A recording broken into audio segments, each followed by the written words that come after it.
Donc nous avons l'honneur d'accueillir Jérôme Labreuche et Damien Brun, qui sont donc tous les deux ingénieurs de recherche chez Arvalis.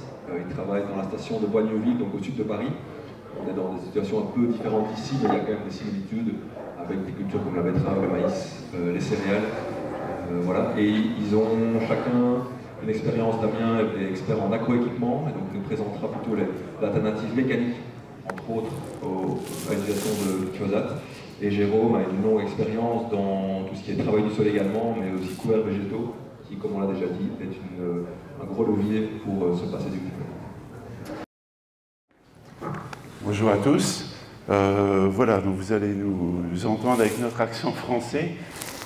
Puis on va vous parler des fois de blé, et pas de, enfin je pense que vous connaissez, c'est le froment, et 70 ou 90, parce que nous les 70 et 90, on ne maîtrise pas trop, en tout cas on n'a pas l'habitude.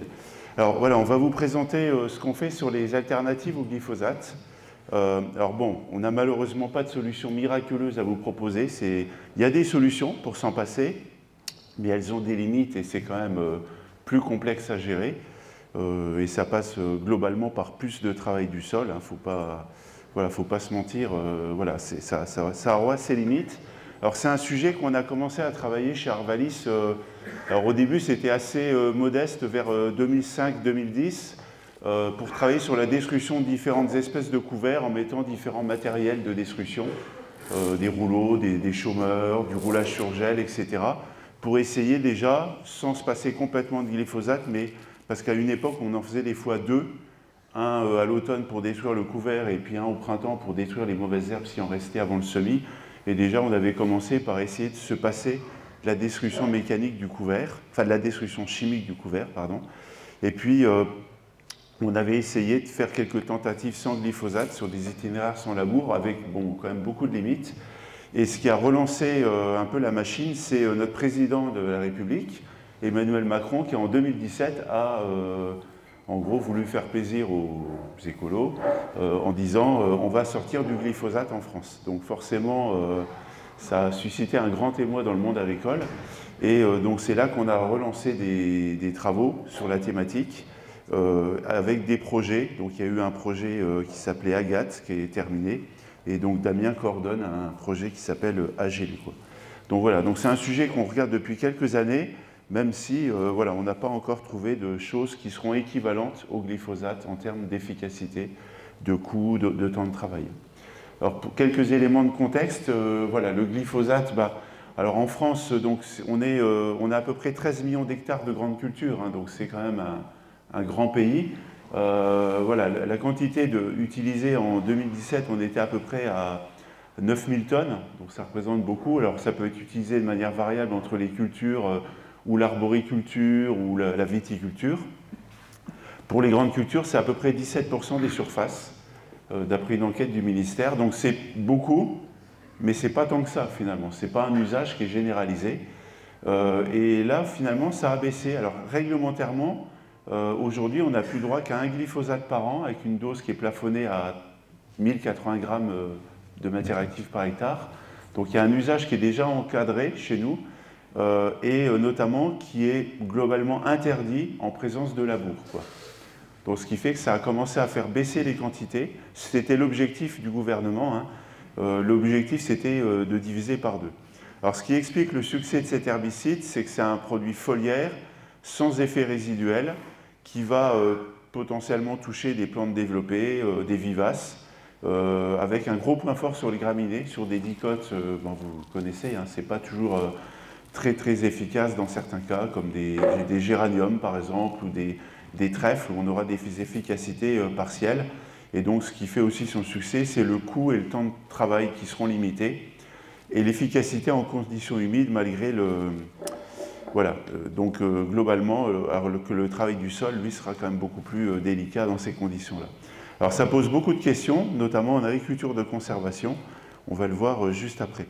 Oui, peut-être une définition, on a beaucoup de systèmes très céréaliers en France, où il n'y a pas de betterave, pas de pommes de terre, pas de lin, des fois même peu de maïs, et où on a des gens qui font par exemple du colza, du blé, de l'orge d'hiver, peut-être avec un peu d'orge de printemps et de tournesol.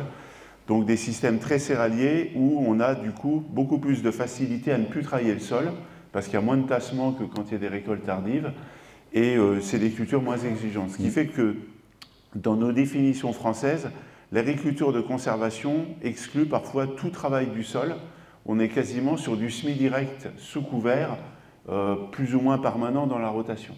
Donc c'est, voilà, avec donc, les couverts en plus, une rotation, mais globalement très peu de travail du sol. Donc du coup, vos systèmes, les puristes de France considéraient que vous n'êtes pas en ACS, dans le sens où quand on a des betteraves ou des pommes de terre, il y a quand même un minimum de travail du sol. Voilà, donc c'est peut-être donc ce que présentera Damien, c'est une nuance à garder en tête. Voilà. Alors les usages, c'est toujours d'après une enquête, le SSP c'est un département statistique du ministère de l'Agriculture qui fait une enquête tous les 5-6 ans. On n'a pas encore pu dépouiller celle de 2021, mais en 2017, vous voyez les usages liés au glyphosate. Parce que les gens renseignaient sur quelle cible, à quelle cible ils s'adressaient, ou quelle cible ils visaient plutôt. Donc vous voyez que les couverts, ça ne représentait que 17% des usages. Alors je précise qu'on peut aller au-delà des 100% parce qu'il peut y avoir plusieurs cibles dans la même parcelle. Les vivaces dont on parle énormément, et ça a été un gros argumentaire pour nous en France pour défendre l'usage de glyphosate en disant que c'était vraiment un levier très fort de gestion des vivaces, mais finalement ça ne représente, vous voyez, que 9% des usages, donc ça reste très limité, en tout cas c'est pas systématique et c'est pas dans toutes les parcelles. Et finalement l'usage majeur c'est la gestion des repousses, 53% des usages, plus les annuels, que ce soit des dicotes ou des graminées, vous voyez on est à peu près à 40%, donc on a globalement, on va plutôt viser des annuels, et les couverts, finalement, ce n'est pas systématique. Voilà. Alors, le lien avec le travail du sol, donc toujours dans la même enquête, là, vous avez le taux de surface avec du glyphosate. Donc, pour ceux qui sont tout derrière, en bas, on est à 0% et tout en haut, on est à 100% des surfaces traitées. Donc, en situation de labour, donc c'est la courbe en noir en bas, finalement, on va osciller entre 20%, un peu moins de 20% pour le tournesol, et allez, 5-10% pour les cultures où il y en aura le moins.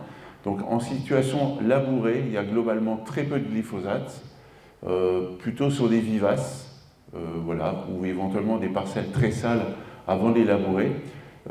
Et en fait, c'est surtout en non-labour qu'on aura un usage plus fort. Alors les cultures d'automne sont sur la gauche, les cultures de printemps sont sur la droite. En fait, plus la durée de l'interculture est longue, et plus la parcelle a de chance de se salir, et plus l'usage sera important. Voilà. Donc on voit bien le challenge de se passer de glyphosate en non-labour, qui est un peu plus fort, et c'est notamment avant les cultures de printemps que l'usage est le plus répandu, donc il va falloir trouver des solutions. Pour terminer sur cette enquête, le lien avec le travail du sol, de manière plus détaillée, donc les petits symboles représentent chacun différentes cultures.